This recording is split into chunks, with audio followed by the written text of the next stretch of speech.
Hello everybody and welcome back to Manga Mondays, the only manga review show that is, in fact, back after a long period of hiatus. And I'm going to be telling you about the life-changing manga of Tidying Up, which I purchased specifically because it looked so non-manga and so different and intriguing and, sounding like a self-help book that I had to pick it up. And it is, in fact, based on a self-help book. This is a manga adaptation of the book The Life-Changing Magic of Tidying Up by Marie Kondo, who is represented here and is one of the main characters of this book. She literally looks exactly like her manga-ization. Hold on, I think there's a picture of her. Yeah, like, she is this character. So, this basically takes the self-help book that teaches you how to tidy up your house and creates a story out of it where Marie Kondo comes to this woman's house who is basically this woman who is extremely messy. Her house is a fucking sty, and she hires a consultant, a tidying consultant, Marie Kondo, to come help her to clean her house. And over the course of the story, she teaches her the KonMari method of cleaning, and she cleans her fucking house. There's a bit of a subplot where her next door neighbor is this handsome guy who she's like kind of probably falling for because she's someone who's like falls in love very easily, and like a lot of the clutter in her house comes from past relationships and stuff like that. And so basically when he first sees her apartment at the start of the manga, he's like disgusted with it. But as they keep running into each other over the course of the story, they start to, you know, become a little closer, and as her house gets cleaner, he's impressed, you know, so there's like a little romance subplot, but mostly it's about teaching you how to clean your fucking house. Now, in spite of what you might expect from me, my place is relatively tidy. My room could go this way or that way, but for me, the biggest problem with tidying up, for me, is that I have too much space. I am somebody who has so much space that I just go, well, I can have an infinite number of things because I have space for it all. Like, to me, a tidy space just means, hey, as long as I can work comfortably and walk around comfortably and do that stuff, then it's all good. I am not in a situation like this girl who literally, she can't, like, you know, she can't do her makeup right, she can't really cook in her kitchen because it's too messy, she can't really move around, it's uncomfortable, she's always sitting on stuff that's laying around and shit like that.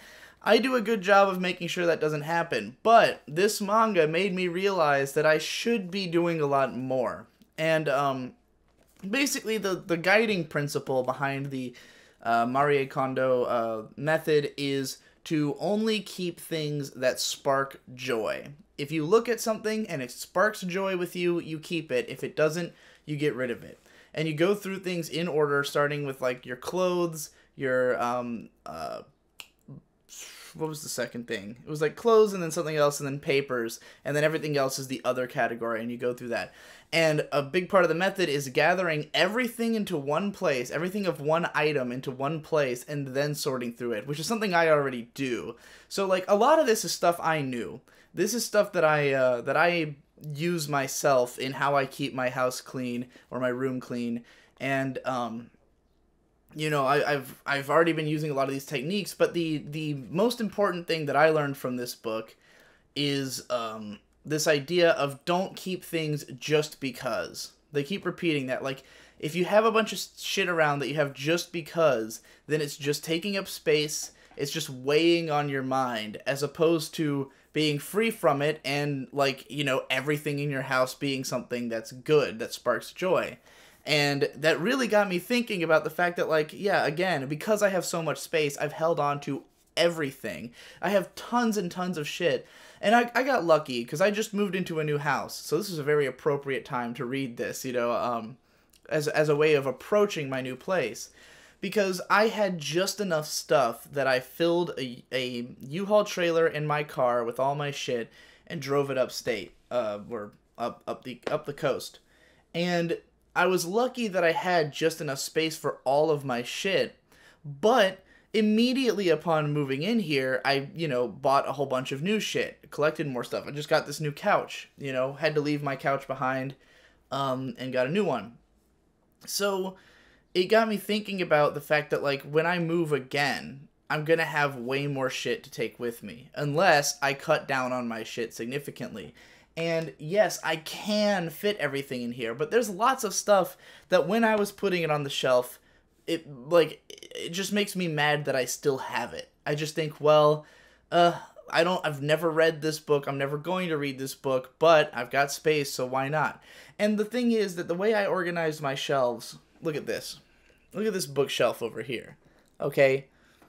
Literally, the top shelf is all of my favorite manga. Any ones that I don't, hate or that I'm still reading are in the front. And then there's an entire layer in the back of just manga I don't care about. Ones that I'm hiding from view so that they won't be taken as representative as part of my collection because they're not manga I actually care about or read. Why do I have all these manga? And for a long time, I justified it as like, oh, well, it'll be part of my set. If I have a ton of anime, it looks cooler on camera. But, I don't really frame my shots that way. I don't really frame myself around a collection that much. Half of it's hidden anyways, and it was in the previous room as well. And I keep having to buy new shelving units because I don't have enough space for all my crap. As you can see, there's a gigantic stack, 3 gigantic stacks of DVDs over there because of the fact that I didn't bring all of my shelves with me. And I shouldn't have had to have that many shelves in the first place because, over there, some of those are just empty boxes. Like Gurren Lagann, Volume 1 had come with this box that contains the entire series, but Victor kept buying special edition DVDs, so they would come with these other boxes that are just full of random crap. But those boxes are now useless. But he got rid of them and gave them to me, and I've just kept them. I have a bunch of empty boxes that need to be thrown away. They're not interesting. Like, every time I look at them, I just go, oh, I've still got this, So, obviously, some things in my room bring me great joy. Like Elated Arab Gentleman. He will stay forever. I will always have him. But there's plenty of shit that needs to go. And this manga definitely helped open my eyes to that. It made me reconsider what things I have, what things can go. I have a whole drawer of my dresser where it's like, there's the shirts drawer, the pants drawer, underwear and socks, and then there's a drawer of shirts I don't wear. And some of them are shirts that are, too small for me, but I, really like the shirt, so I'm always hoping that when I lose weight, I'll be able to fit that shirt. But other ones are ones I just have to have, and I will never wear them. Why do I still have them? And granted, when we first moved in, I threw away a bunch of shirts, or put them in a disposal pile. But there's a lot more I can get rid of.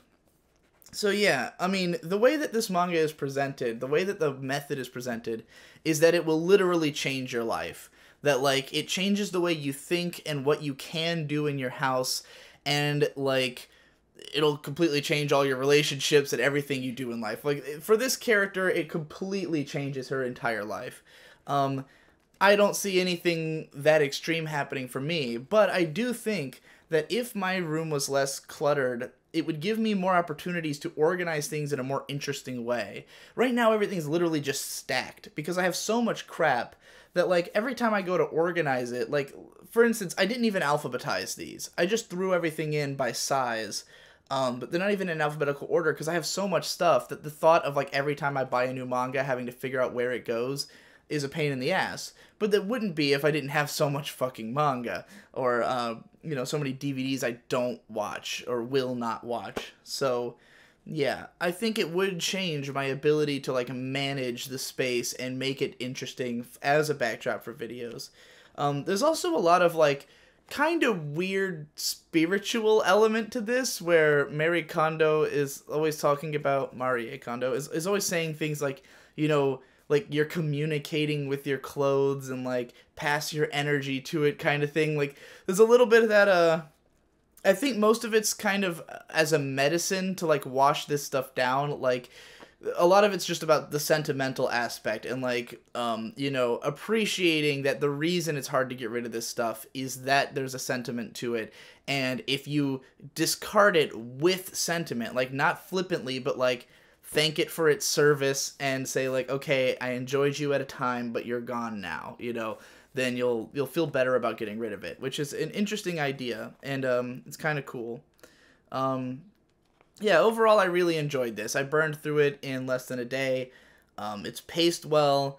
It's got handy guides. Like, for instance, there's an entire section on just the folding, because I think this is probably the most famous aspect of the original book, is the folding technique, where you stand everything up, and it not only saves space, but prevents wrinkles, and there's, like, pages of folding techniques for all the different types of clothes you have. So, yeah. I would definitely recommend this book to anyone who has a messy house at all. I would probably make all my friends read this, just because it does seem like this is an immediate way to just make your living space better. Like, immediately. You follow this method and you'll be like, oh, like, I read this and I went, oh yeah, I can make my house way better, you know, just by doing these things. It's not even bad, but I can make it better, and why not make it better, you know? So yeah, cool manga. Read left to right, incidentally, because I'm guessing they were trying to market this outside of... I've never even heard of this company, 10 Speed Press, who released it. I don't imagine they necessarily wanted it to be in the manga section, but that's where I found it. But, yeah. It's read left to right, so you can give it to your fucking parents and they can read it too. And that's all. See you next week with more mangas.